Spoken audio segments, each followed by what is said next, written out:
Hey everybody, today I wanted to share one of my favorite compact handguns, the Bersa Thunder 380.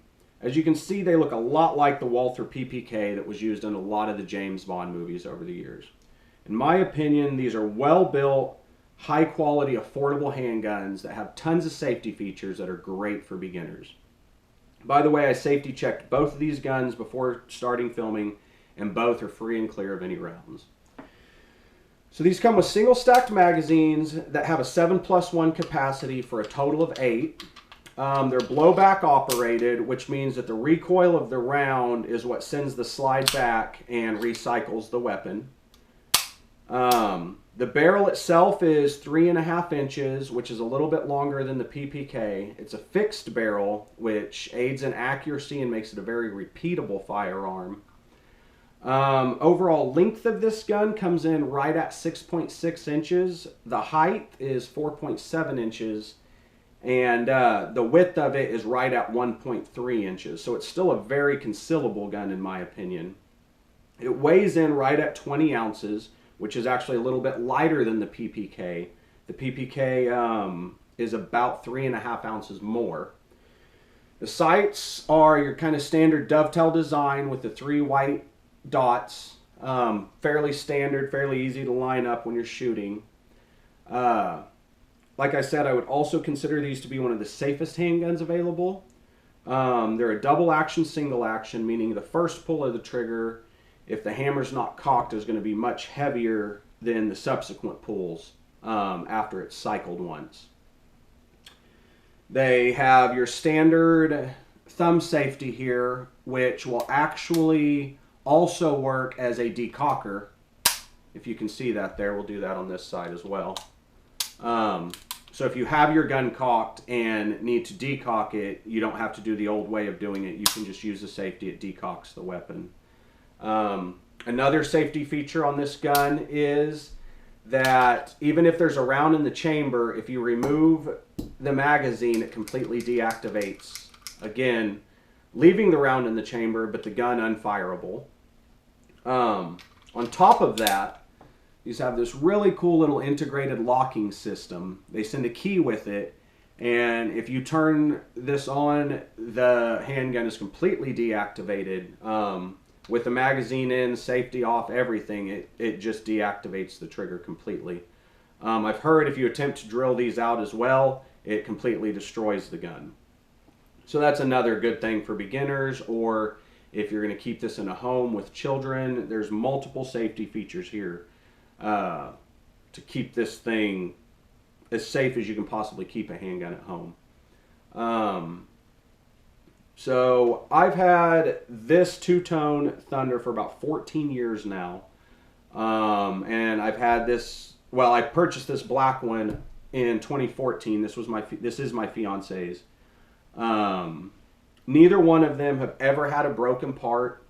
They've never had cycling issues. I've never really had any issues with these guns at all. Again, this one's been with me for 14 years. I fired tons of rounds through it, and it's been very reliable for me. I've cycled all kinds of ammunition through this thing. Hollow points, full metal jacket, everything cycles well, with the exception of these rounds here. These are the Winchester white box target rounds. They have this blunted nose that seem to have problems making it up my ramp. So if you are going to purchase these, this is the one ammunition I would kind of stay away from. Not that it's necessarily a bad ammunition. It just doesn't work really too well with these weapons. Other than just being a beautifully designed gun, I think these fit in the hand well. They're just large enough to get a good full grip. The clips have the pinky extension, so you're not sliding off like you would a lot of times with an LCP or something. Front trigger guard has this scalloped edge to allow you to kind of get a good grip to help minimize barrel hop while you're shooting. The weight distribution of this, I feel, is very good. It can be gripped fairly well without a whole lot of effort. That in conjunction with the fixed barrel makes this, it really feels like a true extension of your hand when you're shooting this weapon. On the price, I purchased this gun in 2002. Like I said, this was a fairly new model on the market at the time. I paid right at $330 at a local retailer here in Texas, and it was a great $330 spent. In 2014, I finally talked my fiance in to getting her first firearm, and we went ahead and went and purchased another one. We went to the same retailer, and they were down to about $280 and had since added this really cool rubber grip, which helps a lot.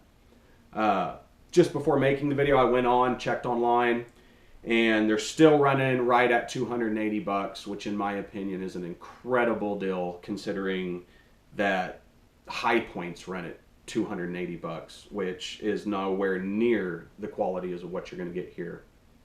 In my opinion, you should put these at the top of any list if you're looking for a good budget, high quality, small caliber gun. If these are near what you're looking for but not quite there, I know Bersa makes a couple other models. They make a concealed carry model, which is a little bit shorter and thinner than this model with the shaved hammer, and actually can hold one more. They also make a plus model that comes with a double stacked clip, obviously a little bit larger, but has a 15.1 or 15 plus 1 capacity. If I had to get into any negatives with these guns, I will say that if you're going to spend a full day at the range with one of these, they tend to be pretty tough on the top of your hand here. You're going to leave with a bit of a sore hand if you're not using a glove. With them being blowback operated as well as having a fixed barrel, your recoil tends to come into the top of your hand pretty hard and a lot more sudden than what a free-floating barrel firearm would do. But obviously, in a time of need, time of desperation, you're not going to notice if it hurts your hand a little bit. And with a little bit of time at the range, some practice on this weapon, you really don't notice it at all. So I just kind of wanted to go over this. It's definitely a great gun to consider if you're on the market for a new firearm. Hope you liked the video. Next week, we're going to do a video that tests some great self-defense rounds for these weapons and other 380 ACPs. I hope you check in and watch. Please subscribe, like the video, check in next week, and see how the ammunition turns out.